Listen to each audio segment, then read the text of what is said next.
बिस्मिल्लाहिर्रहमानिर्रहीम। अस्सलामुअलैकुम। Graphic designing class number 2 में खुश आमदीद। प्यारे दोस्तों, पिछली क्लास के अंदर हमने जाना था कि ग्राफिक डिज़ाइनिंग क्या होती है। आज हम पिक्सल लैब का थोड़ा सा इंट्रोडक्शन देखेंगे। प्यारे दोस्तों, मेरे पास ये 2 पिक्सल लैब अवेलेबल हैं। एक पिक्सल लैब ये सादी सी है जो कि गूगल प्ले स्टोर पे हमें आसानी से मिल जाती है। दूसरी ये ब्लैक पिक्सल ऐप है जो कि हमें गूगल प्ले स्टोर पे नहीं मिलती। अब इन दोनों में फ़र्क क्या है? अगर हम सिंपल सी पिक्सल ऐप को ओपन करें तो इसके अंदर हमें कुछ फीचर मिलते हैं जबकि कुछ फीचर नहीं मिलते। यानी कि इस पिक्सल ऐप पर हमें बहुत महदूद फीचर दिए गए हैं। जिस तरह कि आप बैकग्राउंड देख सकते हैं, हमें चंद एक बैकग्राउंड दिए गए हैं। इसके अलावा अगर हम स्टिकर वगैरह में आएँ तो हमें स्टिकर भी बहुत कम दिए गए हैं। लेकिन अगर हम दूसरी पिक्सल ऐप की बात करें जो कि ब्लैक है, तो उसके अंदर हमें बहुत सारे फीचर दिए गए हैं, बहुत सारे एक्स्ट्रा स्टिकर दिए गए हैं।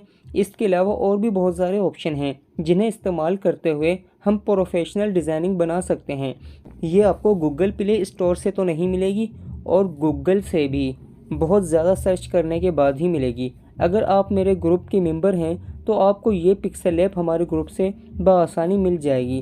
प्यारे दोस्तों, अभी हम ज़रा पिक्सल ऐप के ऑप्शन को देख लेते हैं। हमें सबसे ऊपर कुछ ऑप्शन दिखाए जा रहे हैं। ये सारे ऑप्शन क्या हैं, किस काम में आते हैं, ये तो इंशाल्लाह हम बाद में पढ़ेंगे। इसके नीचे भी कुछ ऑप्शन हैं और इसके अलावा नीचे भी हमें बहुत सारे फीचर, बहुत सारे ऑप्शन दिए गए हैं। लेकिन फ़िलहाल हम अपने डिज़ाइन का या अपनी पोस्ट का या जो कुछ भी हम पिक्सल लैब पर बना रहे हैं उसका साइज़ बनाना सीखेंगे।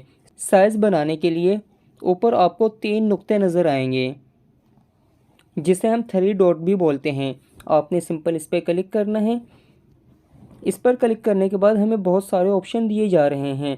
इन तमाम ऑप्शंस को हम बारी बारी पढ़ेंगे, लेकिन फ़िलहाल हमारा टॉपिक है कि हमने अपने डिज़ाइन का साइज़ बनाना है। ज़रा नीचे आ जाएंगे, यहाँ पर लिखा हुआ है इमेज साइज़। इस ऑप्शन पर हम क्लिक कर देंगे जहाँ पे लिखा हुआ है इमेज साइज़। इस ऑप्शन पर क्लिक करने के बाद हमारे सामने कुछ इस तरह का पॉपअप आया है।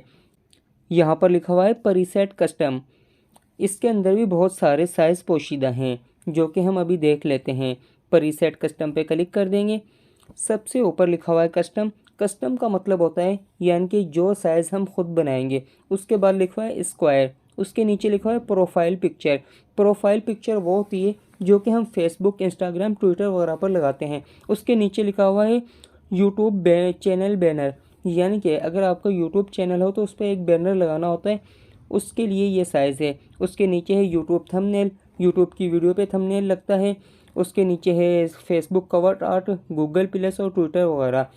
अगर हमें इनमें से कोई चीज़ बनानी है, यूट्यूब का थंबनेल बनाना है, चैनल आर्ट बनाना है, या फेसबुक का कवर बनाना है, या अपनी प्रोफाइल पिक्चर बनानी है, तो जो चीज़ हमने बनानी है हम उसी पे क्लिक कर देंगे। अगर आप कहते हैं नहीं हमें कोई दूसरा अपनी मर्ज़ी का साइज़ बनाना है तो आप यहाँ पर कस्टम पे क्लिक कर देंगे। अभी हमारे सामने 2 ऑप्शन आ चुके हैं। एक तरफ लिखा हुआ है विड्थ यानी कि चौड़ाई, दाएं से लेकर बाएं तरफ, और दूसरी तरफ लिखा हुआ है हाइट, लंबाई, यानी कि ऊपर से नीचे तक या फिर नीचे से ऊपर तक। विड्थ बोलते हैं चौड़ाई को और हाइट बोलते हैं लंबाई को। यहाँ पर मैं आपको एक बात बताता चलूँ, अगर हम बाज़ार में कपड़ा ख़रीदने जाते हैं या कोई धागा, डोरी या वॉलपेपर या कुछ भी इस तरह की चीज़ लेने जाते हैं तो हमें इंच, गज़ और मीटर के हिसाब से दी जाती है। लेकिन अगर हम मोबाइल फ़ोन पर या कंप्यूटर पर या लैपटॉप पर कोई डिज़ाइन बनाते हैं तो उस डिज़ाइन को पिक्सल के हिसाब से बनाया जाता है। हमारे पास यहाँ पे जो विड्थ लिखा हुआ है ये हमने विड्थ पिक्सल के हिसाब से करनी है, इंच के हिसाब से, मीटर के हिसाब से या गज़ के हिसाब से नहीं करनी। ठीक हो गया। विड्थ यहाँ पर 3000 पिक्सल आ रही है बाय डिफ़ॉल्ट। अगर आप चाहें तो इसे चेंज कर सकते हैं। 3000 पे क्लिक कीजिए और यहाँ से आप अपनी मर्ज़ी से कोई भी साइज़ रख सकते हैं। मैं 1000 पिक्सल रख लेता हूँ। उसके बाद दूसरी तरफ यहाँ पे लिखा हुआ है हाइट, यानी कि हमने इसकी चौड़ाई तो सेट कर दी है लेकिन अब इसकी लंबाई भी सेट करनी है। मैं इसकी लंबाई भी 1000 पिक्सल ही रख लेता हूँ। अपना साइज़ लिखने के बाद यहाँ पर हमें 2 ऑप्शन दिखाए जा रहे हैं। एक लिखा हुआ है ओके और एक लिखा हुआ है कैंसिल। अगर आपको ये साइज़ ठीक लगता है तो आप ओके कर दीजिए, वरना आप यहाँ से अपना साइज़ चेंज भी कर सकते हैं। अगर आप बने बनाए साइज़ लेना चाहते हैं तो अभी मैंने कुछ सेकंड पहले आपको बताया, आपने इस कस्टम पे क्लिक करना है और यहाँ से आप बने बनाए साइज़ भी ले सकते हैं। प्यारे दोस्तों, उसके बाद आपने ओके पे क्लिक कर देना है। मैं ओके पर क्लिक कर देता हूँ तो हमारे सामने कुछ इस तरह की सिंपल सी शीट बनकर आ चुकी है। अब शीट पर बाय डिफ़ॉल्ट ये वाला टेक्स्ट यानी कि ये राइटिंग लिखी हुई है, आपने इस राइटिंग पे क्लिक करना है तो इसके चारों तरफ लाइन आ जाएंगी जैसे कि आ चुकी हैं। अब आपने इसको डिलीट कर देना है। ऊपर ये डिलीट का आइकन बना हुआ है, आपने सिंपल इस पर क्लिक करना है तो ये डिलीट हो जाएगी। मैं क्लिक कर देता हूँ। ये हमसे कन्फर्म मांग रहा है कि वाकई से डिलीट करना है, आप ओके कर दीजिए तो आपके सामने से ये टेक्स्ट भी गायब हो चुका है। अब हमारे सामने बिल्कुल सिंपल सी सादा सी एक शीट आ चुकी है। इसी शीट पर हमने मुख्तलिफ डिज़ाइन बनाने हैं, इसी शीट को हमने कलर करना है, इसी पर ही हमने सब कुछ करना है। प्यारे दोस्तों, आप इसकी प्रैक्टिस कीजिए और मिलते हैं अगली वीडियो के अंदर। तब तक अपना ख्याल रखिएगा। अल्लाह।